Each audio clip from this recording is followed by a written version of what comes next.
My need to please people and look after people, and I'm also an empath, so I'm always trying to help people even if they don't ask for help because I feel like I understand them. Feeling of being trapped, low sex drive. You've gone through a lot, you're drained, then you just get into this depression. Hello! Today we're going to be talking about emotional burnout. So we're going to be figuring out if you're burnt out. At the end of this video, I'm going to be sharing with you my main strategy for coping with emotional burnout. Do you have it?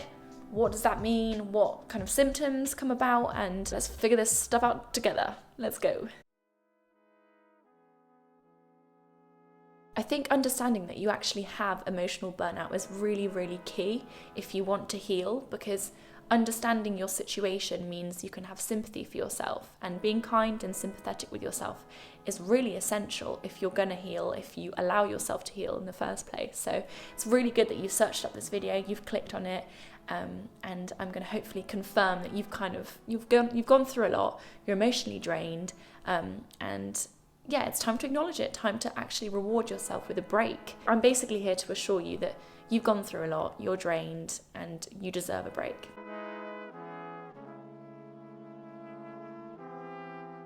You snapped at your partner because you're burnt out, not because you're a bad person. You couldn't focus because you were drained, not because you were lazy.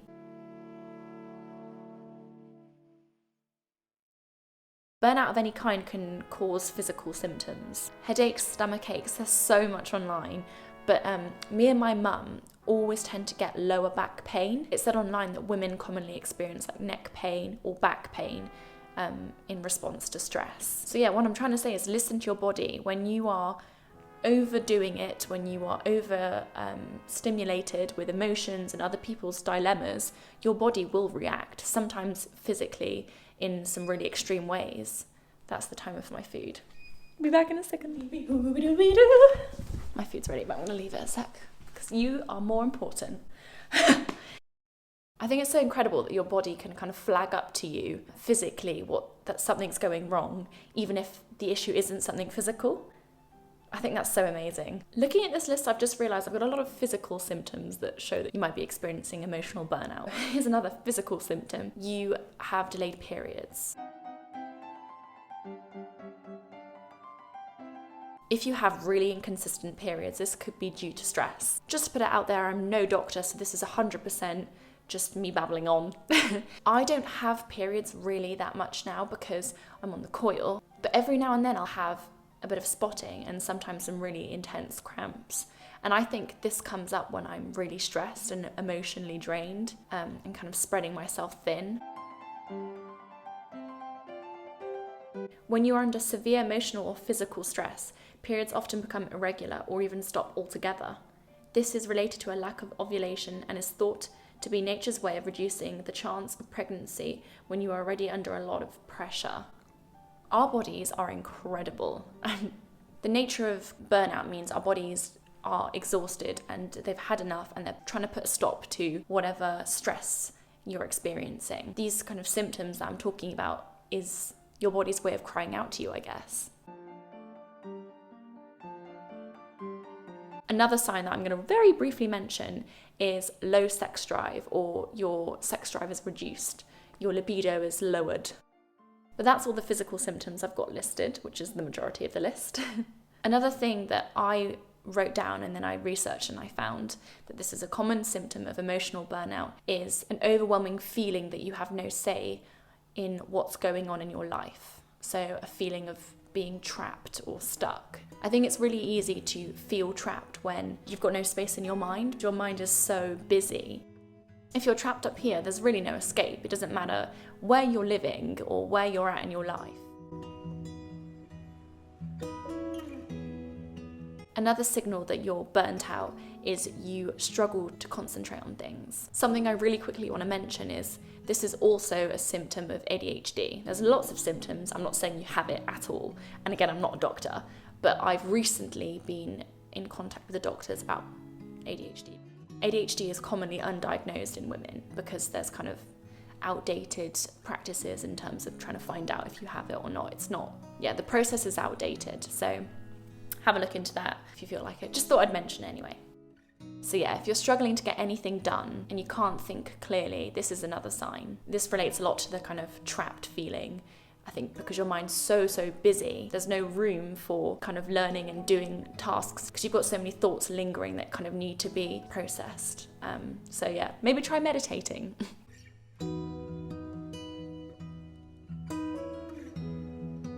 The last sign that I've got written down is kind of a loss of interest in socializing. So maybe you are saying no to meeting up with your friends more, or you feel anxious beforehand. If you're still pushing yourself to go, that's great. But, realize that this is a signal. If you've suddenly started feeling less inclined to see the friends that you love, if they're good friends and there's no reason why you should be suddenly doubting whether you should go or not, then it's really important that you kind of listen to that and try and unpick why. And it might be because you're burnt out. I think emotional burnout for me comes from my need to please people and look after people, and I'm also an empath, so I'm always kind of trying to help people even if they don't ask for help, because I feel like I understand them and their issues that they're struggling with. So yeah, meeting up with friends can be difficult because then that's, they're people you really care about. So if they have something they want to complain about or they're upset about, then you really internalize that, and then it's more emotional baggage and it's just overwhelming. So that might be why you're kind of put off by seeing your friends. But also, when you're burnt out, you're going to be in much more of a negative headspace. It's common to feel more down in the dumps. So you don't want your friends to see that side of you maybe.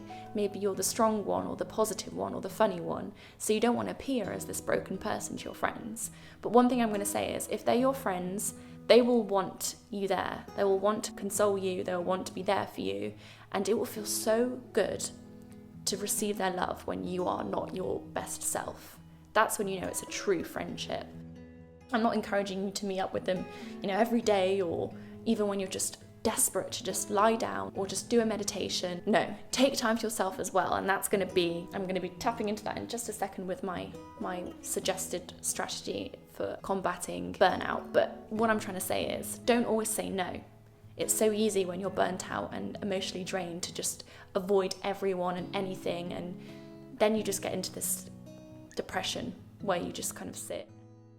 I think it's just important to strike a balance between isolating yourself and allowing yourself to kind of calm, but also opening up to others. It's really important to do that. But anyway, I'm going to love you and leave you. Please subscribe, like, share and comment. My next video is really related to this. So if you enjoyed this, you'll enjoy the other one, hopefully more. I liked writing the other one more. So the other one is going to be how to combat burnout. My main suggestion that I promised you, here it is. And it's really not that amazing and it's not that groundbreaking at all, but it's spend time alone. You need to recharge. That is the bottom line. A study actually found in the Times that women look to help others when they're under stress. It was proven that men actually are more problem solving and will figure out their problem and think logically in terms of how they're going to get themselves out of that situation, but women will look to help others before they do any of that, which means sometimes you stay in this sticky situation more.